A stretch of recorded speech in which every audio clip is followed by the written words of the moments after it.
this episode, we move into a part of risk management that is less about frameworks and registers and more about the character of the person doing the work. For a brand new learner, ethics can sound abstract at first, almost like a side topic compared with threats, controls, or compliance requirements. But it is actually one of the things that determines whether risk management is useful or misleading.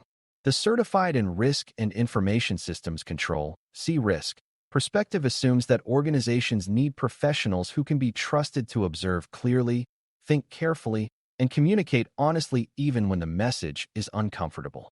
That matters because risk work often influences budgets, priorities, business decisions, customer trust, and leadership confidence.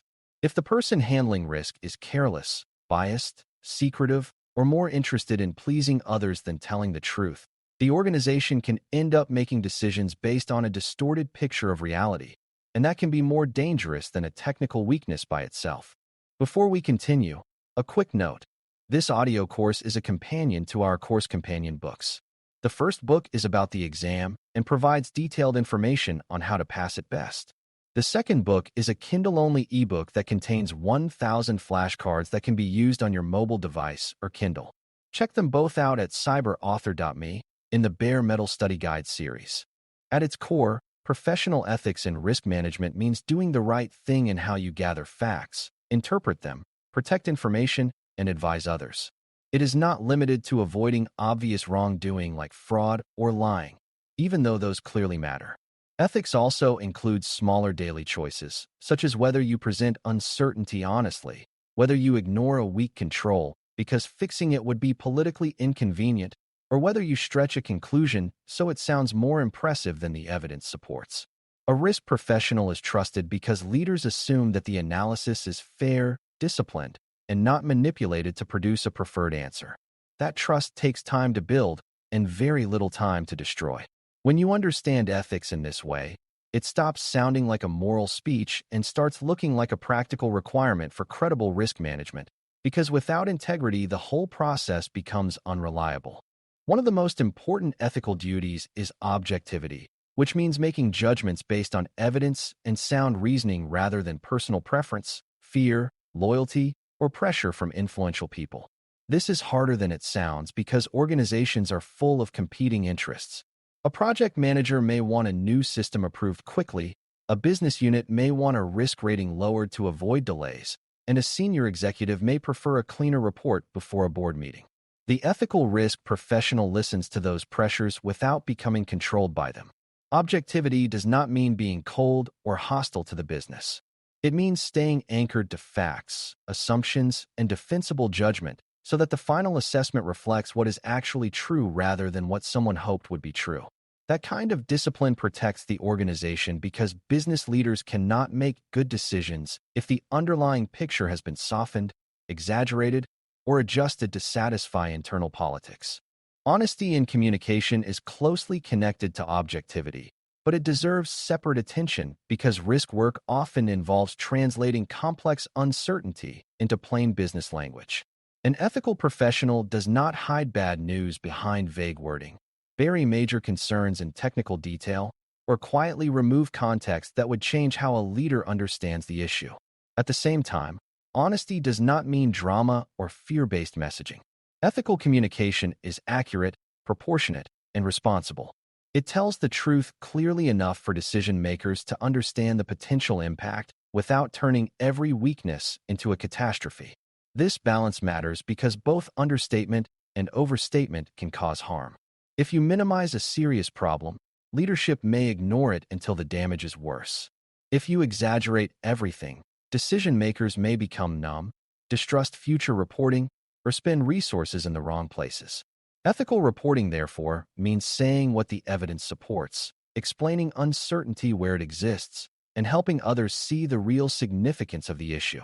Another major ethical principle is confidentiality, because risk professionals often see information that is sensitive long before it becomes public or even widely known inside the organization.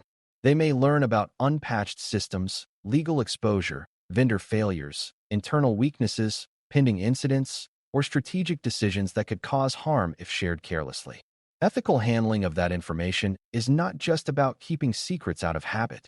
It is about understanding that sensitive knowledge creates a duty to protect the organization, its customers, and sometimes its employees from unnecessary exposure. That means discussing information only with the right people, using proper channels, and resisting the temptation to share details casually for status, attention, or convenience. Confidentiality also includes respecting privacy and recognizing that not every piece of information belongs in every meeting, report, or email chain. When handled properly, confidentiality builds trust and allows people to raise concerns openly. When handled poorly, it discourages transparency and can cause damage even before a risk event occurs. Conflict of interest is another ethical issue that beginners need to understand early, because it can quietly distort judgment without always looking dramatic from the outside. A conflict exists when a person's personal interest, relationship, or incentive could interfere with impartial professional judgment. In risk management, that could happen if someone is assessing a system they designed, reviewing a project tied to their own bonus, evaluating a vendor run by a close friend, or suppressing findings that would reflect badly on a team they hope to lead one day. The problem is not always that the person acts dishonestly on purpose. Sometimes the danger is that bias operates quietly and makes self-serving decisions feel reasonable. Ethical professionals learn to recognize those situations, disclose them when necessary, and step back or seek independent review if impartiality is compromised. That protects both the organization and the individual, because even the appearance of bias can weaken confidence in risk conclusions and create doubt about whether the process was fair. Competence is also an ethical matter, which surprises some new learners who think ethics is only about honesty or corruption. In reality, taking on work that you are not qualified to perform or pretending to understand something you do not understand can cause serious harm. Risk management often requires interpreting technical issues, business context, legal implications, and operational trade-offs, and no single person knows everything. Ethical behavior includes recognizing the boundaries of your knowledge, asking questions, seeking expert input, and continuing to learn so your advice becomes more reliable over time. There is nothing unethical about being new. There is something unethical about acting certain when you are not, or making important decisions while hiding that you lack the necessary understanding. A mature professional can say that a cloud architecture issue needs deeper review, that a legal question belongs with counsel, or that a business process owner must clarify an assumption before the risk can be rated properly. Humility and competence work together because honest awareness of your limits is part of responsible practice.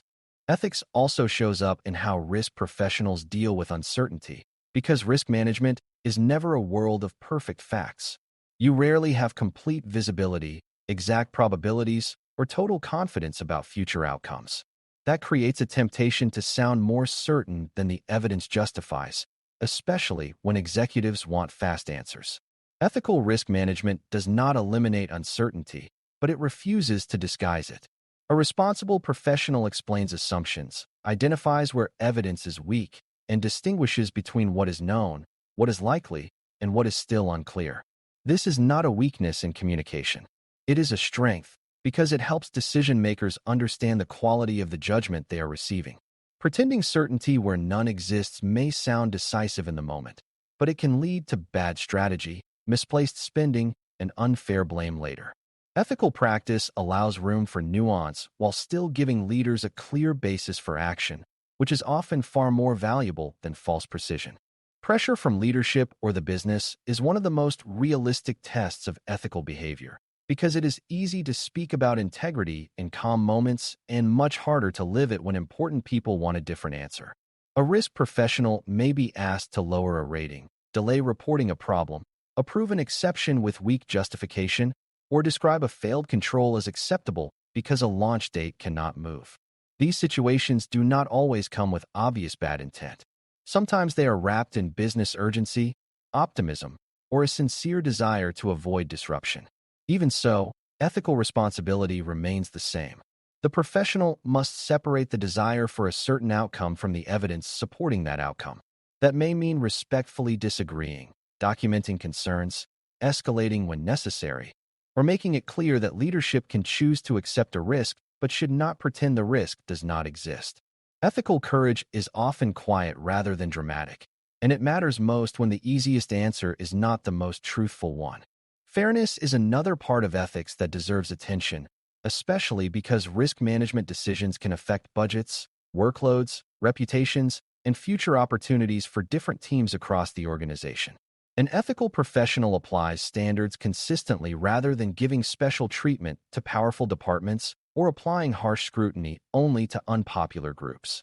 If two systems have similar weaknesses, they should be assessed through the same reasoning process even if one belongs to an influential executive and the other belongs to a smaller support function. Consistency does not mean ignoring context, because context matters greatly in risk decisions. It means that the method, evidence expectations, and logic should be fair and understandable rather than arbitrary or political. Fairness also includes avoiding blame-driven behavior. The purpose of risk management is not to embarrass people or win arguments. It is to help the organization understand exposure and make sound decisions. When fairness is present, teams are more likely to trust the process and participate honestly instead of treating risk reviews as power contests. Documentation may sound dry, but it has a strong ethical dimension because it preserves the integrity of the process over time. Ethical documentation records what was observed, what assumptions were made, who made decisions, and what treatment or acceptance choices were approved. Without that record, people can later deny what was known, shift responsibility, or claim that warnings were never raised. Good documentation is not about protecting ego. It is about preserving accountability and clarity so the organization can learn, defend decisions, and improve future practice. Ethical professionals do not rewrite history after a problem occurs or quietly remove earlier concerns to make the past look cleaner. They document responsibly, accurately, and in a way that helps others understand how the conclusion was reached. This becomes especially important during audits, incidents, legal review, or leadership changes, because memory fades quickly while written records often become the only stable evidence of how risk was handled. Third-party relationships create many ethical pressure points because vendors, consultants, service providers, and partners often bring money, influence, convenience, and dependency into the picture. A risk professional might encounter gifts, hospitality, subtle favoritism, or pressure to approve a vendor relationship based more on executive preference than on control strength. Ethical conduct in these situations means keeping the evaluation focused on real exposure, documented requirements, and actual performance rather than personal comfort or relationship benefits. It also means being truthful about shared responsibility. A company should not assume a vendor somehow removes accountability just because a contract exists, and a professional should not present a third party as safer than the evidence supports simply because the business urgently wants the deal to proceed. Vendor ethics is not only about rejecting bribery or obvious misconduct. It is also about resisting convenience when convenience would weaken due diligence, hide meaningful uncertainty, or expose customers and business operations to preventable risk. Incident response brings ethical responsibilities into sharp focus because the pressure is high, the facts are incomplete, and the consequences of bad judgment can spread quickly. During or after a security event, professionals may face questions about what happened, what data was affected, who needs to know, and whether a legal or contractual notification threshold has been met. Ethical behavior in that setting means avoiding speculation disguised as fact, preserving evidence honestly, sharing material information with the right leaders, and resisting any effort to hide or distort the seriousness of the event for image reasons. It also means respecting affected parties, because incidents are not just technical disruptions. They can affect customers, employees, patients, partners, and communities who depend on the organization's honesty and competence. A rushed or deceptive response may create more damage than the original event. Ethical incident handling, therefore, requires calm communication, disciplined fact-gathering, and a clear commitment to truth even when the truth is inconvenient, expensive, or embarrassing. As you prepare for exam thinking and real-world judgment, it helps to remember that ethics in risk management is not a separate layer sitting on top of technical work. It is woven through how evidence is gathered, how concerns are rated, how reports are written, how sensitive information is protected, and how difficult conversations are handled. On an exam, the best answer often aligns with professionalism, due care, integrity, confidentiality, and proper escalation rather than personal convenience or political comfort. In practice, those same themes help build credibility over the long term, because people learn whether your work can be trusted when stakes are high. The strongest risk professionals are not the ones who sound the smartest in a meeting. They are the ones whose judgment remains steady, whose communication remains honest, and whose conduct remains reliable when pressure, ambiguity, and competing interests all arrive at the same time. That is what turns ethics from a theory into a professional habit.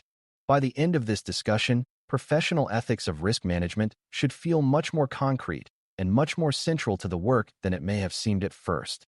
Ethics is present in objectivity, truthful reporting, confidentiality, fair treatment, disclosure of conflicts, competence, documentation, third-party evaluation, and incident handling, all of which affect whether the organization receives a trustworthy picture of risk. A professional can have technical knowledge and still fail if that knowledge is filtered through bias, fear, ego, or convenience. The deeper lesson is that risk management depends on credibility, and credibility depends on conduct that others can rely on even when the answer is unpopular. When you carry that mindset forward, you are not just learning how to analyze risk. You are learning how to become the kind of professional whose judgment helps an organization make better decisions with confidence, clarity, and integrity. Thanks for listening. For more audio courses, daily newsletters, and more, please visit baremetalcyber.com.